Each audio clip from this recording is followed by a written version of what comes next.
Welcome back to JM Football.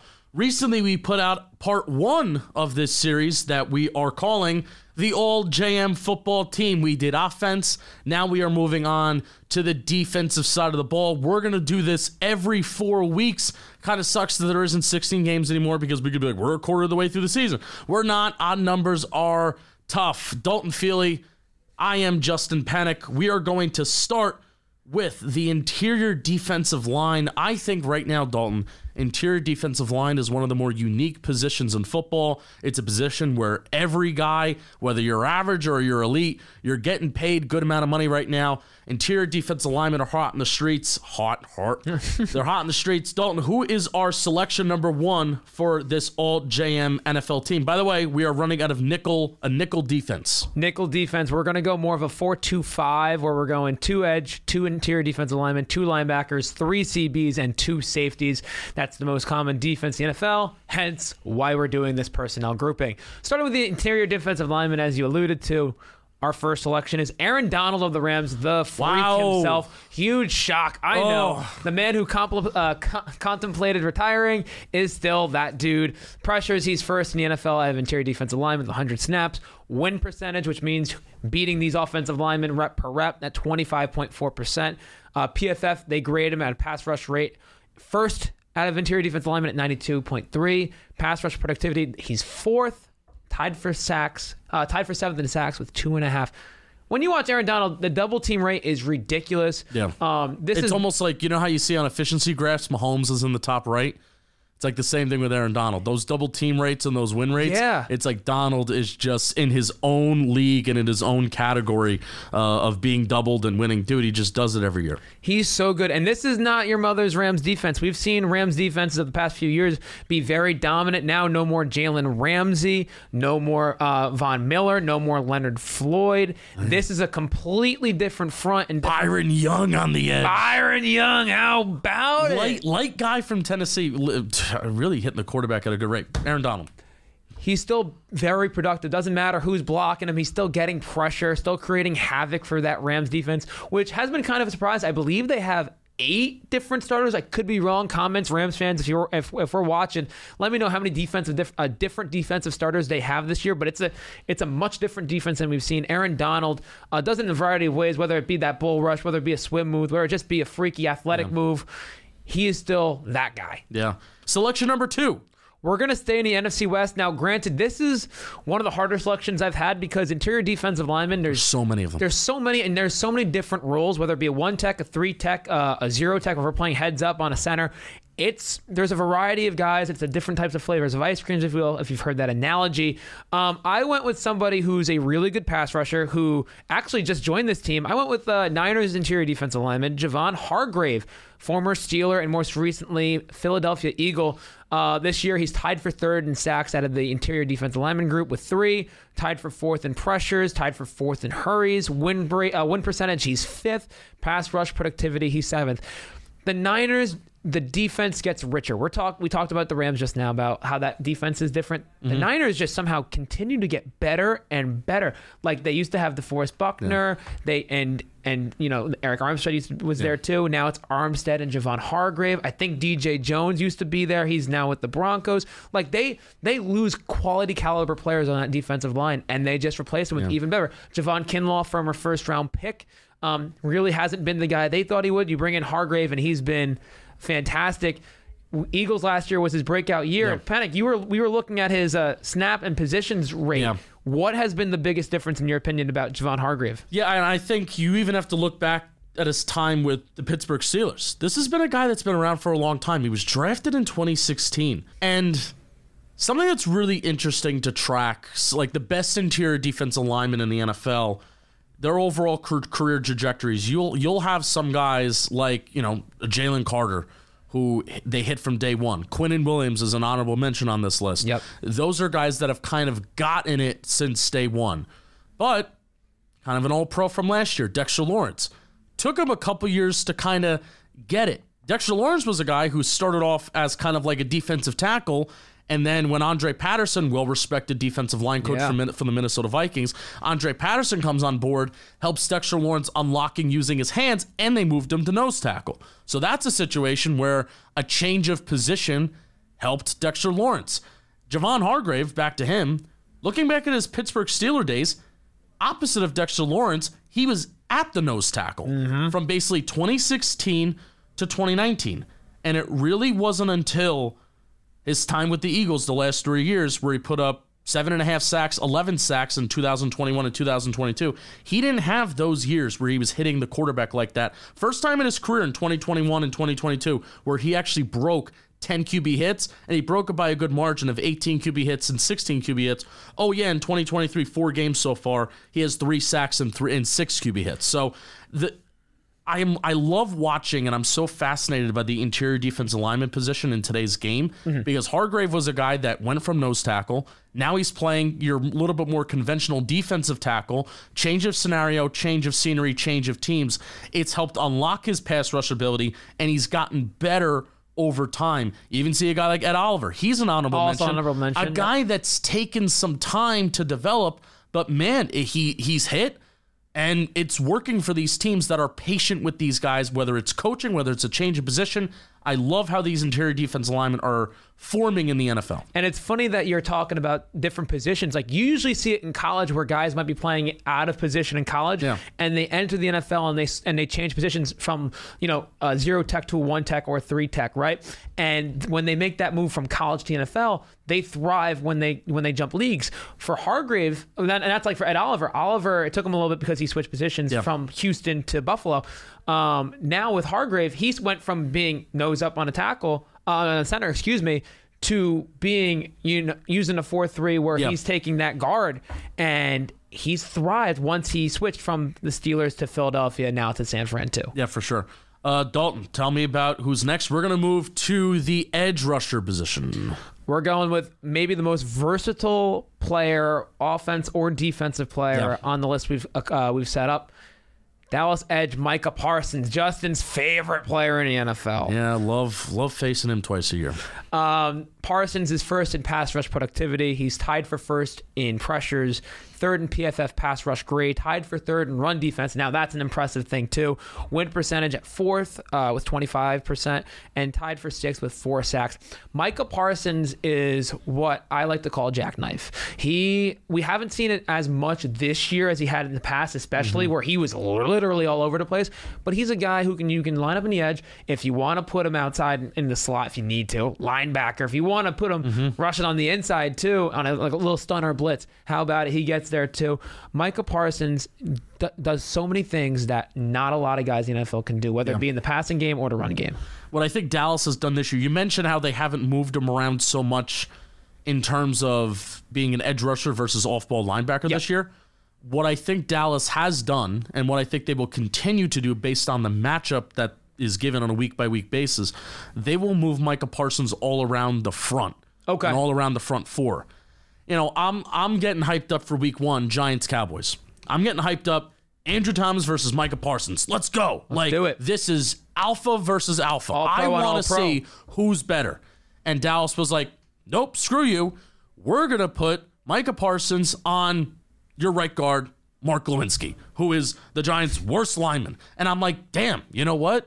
I hate that because I wanted to see Andrew Thomas versus Micah Parsons, but that's like a really cool move because great game planning. Micah Parsons has that athletic versatility. You can line him up in the A gap, B gap, outside the tackle, and he's going to win. No matter why am I going to put Micah Parsons up against your best tackle when I can put him up against your worst offensive lineman and he's going to win? And that's what Micah Parsons does. His athleticism, his bend, I don't think anybody else has it in the NFL. You could say that there are guys that maybe have better moves, maybe guys that use their hands better, sure. But the athleticism, and it's not to say that Micah Parsons doesn't do that stuff well. He does do that stuff well, but his athleticism just puts him on another level. He's one of the rare guys that converts athleticism to power. A lot of leaner guys, because Parsons isn't this big, defining, strong defensive end that's usually like in the 200, 300. He's not like Bosa. Like Bosa just wins off, power and bull rush, Parsons is a guy who I sound like Chris Collinsworth there. That's funny. Parsons is someone who he converts his athleticism into power, and he's able to handle big, beefy guards, and he just literally runs through them or uses his athleticism to spin, swim move, and gets through. Yeah, for sure. Who's our second edge rusher? Speaking of freaks, Myles Garrett out of the Browns. Believe he was my pick to win Defensive Player of the Year this year, so I'm happy that he's been proving it so far. Number one in win rate. That's something I really like to see is win percentage. Guys who are beating one-on-one reps versus the offensive line. He's at 32%. PFF has graded the number one of the edge rushers so far. Second in pass rush productivity. Tied for third in hits. He's got 5.5 sacks this year, which is fourth, and 23 pressures, which is fourth. Myles Garrett is an alien. I mean, you see this guy. If we were playing a game of pickup football and you line up every defensive end, defensive lineman in the NFL, Myles Garrett might be the first pick, just based on looks alone and his ability. He is so freaky and so fun to watch. He is the disruptor of all disruptors. He's always going to find a way to make a play, whether it be a forced fumble or whether a big play in the pass game. Myles Garrett is probably my favorite defensive player to watch. And under now Jim Schwartz, new defensive coordinator for the Cleveland Browns, is scheme. I think we could say that he could reach 20 sacks this year. I'm not saying it will happen, but there is a world where Myles Garrett, if he could stay healthy, which he's been banged up this year, he could reach 20 sacks, and I wouldn't even bat an eye. I'm like, yeah, it's Myles Garrett. Makes total sense. Really awesome athlete, really good football player. We've known this, Dalton. Shout out TJ Watt. He was a very tough admission. Same with Max Crosby, a couple edge rushers that I was considering, but Parsons and Garrett have been just on a different level. Let's move to off-ball linebacker. This is a hard position that I have a hard time evaluating, especially in the NFL, because coverage is important, but I feel like every team is asking an off-ball linebacker to do different things in coverage. 100%. So this is a tough position. Who do you have? So we're going to start with Roquan Smith. But before I even get to Roquan Smith, I just want to add on to your point. You're 100% right. Linebackers in different schemes, you're going to be asked to do something one way or another that's completely different. There are guys, primary focus, that are great run stoppers. They come in, they're just crashing down as hard as they can. There are guys who are great coverage linebackers who sit in a zone or can potentially play man coverage versus a running back or a tight end, and they're just lights out in that aspect. And I'll be honest, I just lean towards stop the run. Stop the run. Stop. Like, you know what's funny? That's where I lean. Depends on statistics. I mean, I'm a guy. 2023, we're seeing a lot more passing in NFL. I would love somebody whose ability to cover is unmatched. Roquan Smith, he's done a little bit of everything. That's why he's my number one selection. Forced in completion percentage, that's all in coverage. 19%, that's the best in football. PFF coverage grade is second. We're talking about pass rush too. How about it? Tied for second in QB hits. Run defensive grade, he's fifth. Sacks, he's got 1.5 sacks. 3 tackles for loss. 43 tackles, which is 7th in the NFL. He's doing everything right now. Yeah, I mean, pretty much from one of his first games, like Roquan Smith has just had a really positive impact on that defense. And Baltimore's defense has, under this new defense coordinator since Wink Martindale left. John McDonald, baby. They've gone from a unit that was good under Wink, but they had a really weak year, and now this Baltimore defense is one of the stronger units in the NFL. And Roquan Smith's, the combination of him being able to, to cover well, and then also his ability to stop the run, which that's your primarily responsibility of a linebacker, at least in my opinion. Your Mike linebacker, they got to be able to stop the run, and especially if that Baltimore defense wants to drop guys back into coverage, it's going to be a lot of responsibility on your linebacker to make those plays and stop the run. So selection number 1, Roquan Smith. That's pretty darn good. Now, Dalton, say it with your chest. You got selection number 2. You have an Indianapolis Colt here. Say it with your chest. Tell me why this guy deserves it. Zaire Franklin. Some of you guys might not know his name. He's a darn good football player. This could be a little bit biased, but I have my reasoning behind it. Zaire Franklin, he was a former Syracuse Orange. Mm-hmm. He was a special team captain. Bobby Okereke leaves in free agency last year. Intentional. This year goes to the Giants. Willing to let him go. Franklin played a lot last year with Shaq Leonard out too, but this is his second year as a starter. Leads the league in tackles. If we're talking about a linebacker willing to come down in the run game, bring his crown in, come down. 57 tackles through 4 games. We're averaging about 14 tackles a game, if not a little bit more. That's amazing. Tied for second in forced fumbles. He's got the third most stops, and he's got 1.5 sacks just like Roquan. He's doing everything asked upon, if not more, in the run game, coming down, really helping that Colts defense. Shaq Leonard, who I personally love, he's awesome, especially for that locker room. He's been banged up the past couple of years. Zaire Franklin has really become the best linebacker on that team.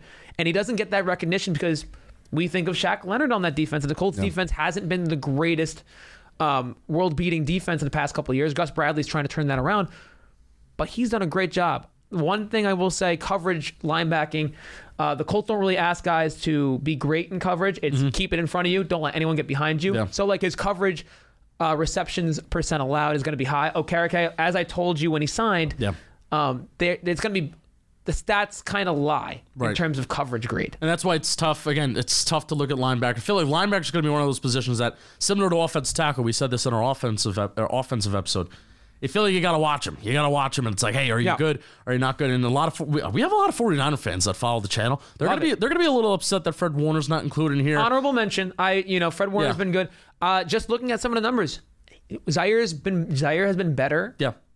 Overall, coverage wise, it's pretty close. Warner is better in coverage, but again, Warner's also asked a little bit more responsibility because he's so darn good. Because he's so athletic. Like Fred Warner and Matt Milano were the two guys I was really upset about leaving off. But Zaire Franklin has played so well through 4 weeks. I gave the nod. If it's a little bit of a tiebreaker, I'm going to go with the guy that I know more about. Let's move to corner.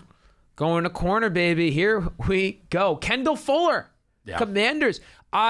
This is somebody, I'll admit, this was somebody I didn't expect to have on my list. I knew he's a good player. I know Kendall Fuller, but I didn't know 2023 Kendall Fuller is this good. Right. Number 1 in the NFL cornerbacks with a minimum 100 snaps in rating allowed. So quarterbacks having a tough time throwing on him. Forced incompletion percentage. I love that stat. You are just making plays on the outside, whether it be picks or forcing incompletions. 29%. Yards allowed, he's second with only 41 yards allowed through 4 games. Reception percentage allowed 50%. So we're getting targeted and we're not allowing yards and we're making plays. Yeah. It's amazing. He has an interception this year too. He's done a great job for Washington in that defense. Jack Del Rio. They've given up 30 points in 3 of their 4 games this season.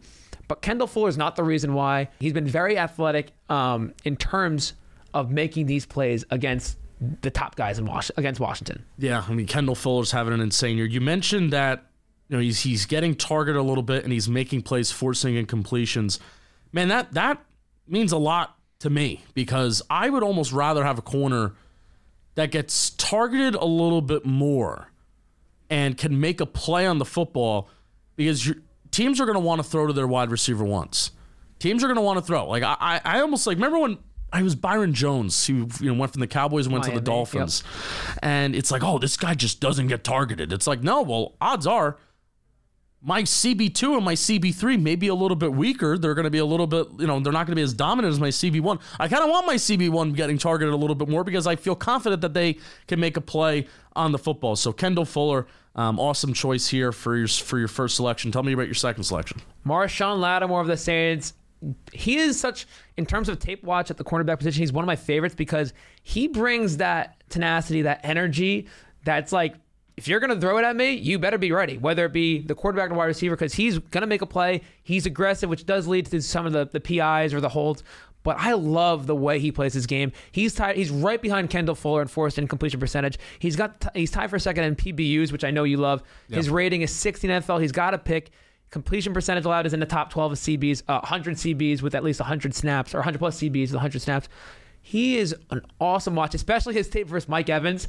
Every 2 times a year, when the Saints and Bucks play, that is one of my favorite 1v1s to watch because both those guys are alphas at their respective position, and they just go at it. It is like a 15-round boxing match. Shout out Dan Canobio. And they just slug it out. Absolutely. Any honorable mentions? Deron Bland's having a great year. He scored 2 touchdowns this season in 4 games as a cornerback. That's fantastic. 3 picks, leads the league. Devin Witherspoon for Seattle had a great game versus your Giants. Sorry about that. That's okay. And Trent McDuffie. Trent McDuffie, I've been shocked watching him. He's especially Sunday night when they played the Jets earlier in the season versus the Bears. He's having a surprisingly good hive. Season. There's a Trent McDuffie hive. Is there? Okay. And I wanted to make sure that he was included in this. And also, nice. Shout out to Deron Bland too, where I don't think he, coming from just being a slot corner and now Diggs is out, he's making the transition to going to the outside. I don't know if he deserves to be one of the 2 all pro teams, all pro teams so far. But Bland and I one of my best friends is a Cowboy fan, and he thinks that actually Bland can make a better transition going away from being a slot into an outside corner. He thinks that skill set can actually fit Bland better, and we're seeing it. Yeah. We're seeing, obviously losing Trayvon Diggs is huge, but Deron Bland has stepped up in his absence as well. Let's move to safety. Let's wrap this up. Number 1 safety, Jesse Bates. He signs a huge contract with Atlanta, and he's proven that to be worth every darn penny as well. First NFL rating as a safety, defensive grade of PFF out of all safeties, not just coverage, not just run defense, all of it. He's first, 92.0. How about it? Tied for first with 3 picks. He's forced 2 fumbles. How about that too? Coverage grade, run defense grade, great. Tackles, he's 32nd. So not only is he making plays in the passing game, he's willing to come down and make a play in the run game too. Jesse Bates, I was watching his tape from week 1. Week 1 versus Carolina and Bryce Young.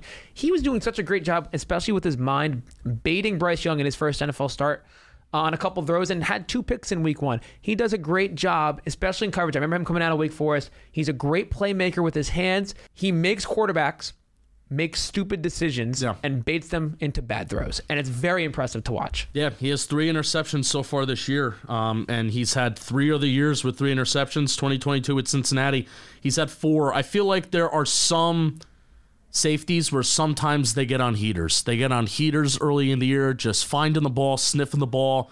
Minka Fitzpatrick is one of those safeties that if he could start finding the ball early in the year, you know that this is just going to continue as the year goes on. And I think that we are in for one of those years where Jesse Bates, where I think he's going to eventually clear 4 interceptions. He's also forced 2 fumbles, which is a career high for him. There's been 3 other years where he's forced only 1 other fumble. So Jesse Bates doing what he's got to do for an Atlanta defense that's playing pretty well. We're creating turnovers, and that's huge. We're going to shift over to a different type of safety. Yeah, and still fun.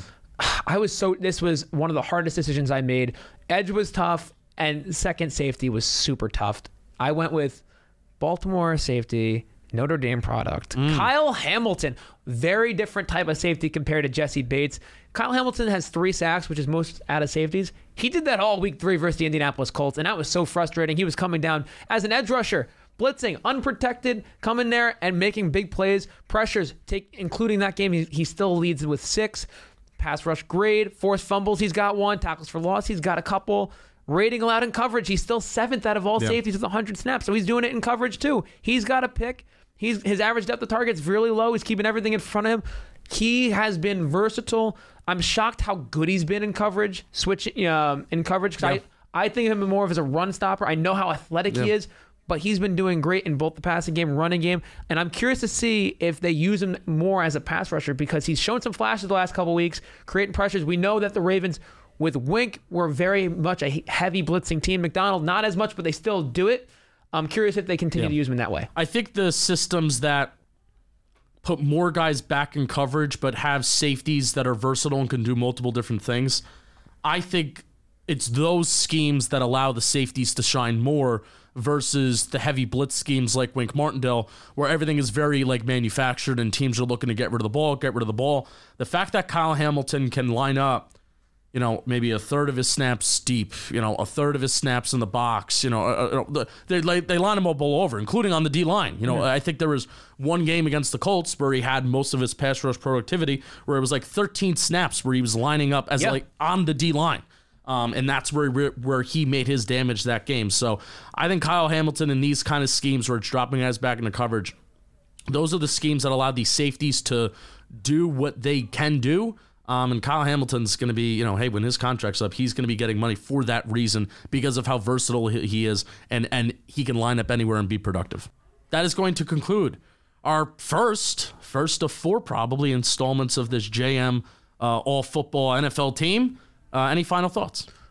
Each episode we're going to get better. We're going to see players improve and see if anyone else sneaks on this list. Some superstars who weren't on it probably will get in. Yeah. I had a great time, and I'm excited to continue to do it with you guys. Let us know what you think. Like, comment, subscribe. Please, if there's anybody you would include, hey, especially if this is my favorite team, this guy deserves to be on there, tell us, and we'll talk about it, and we'll analyze it, and we'll consider it next time. Thanks for watching. Peace.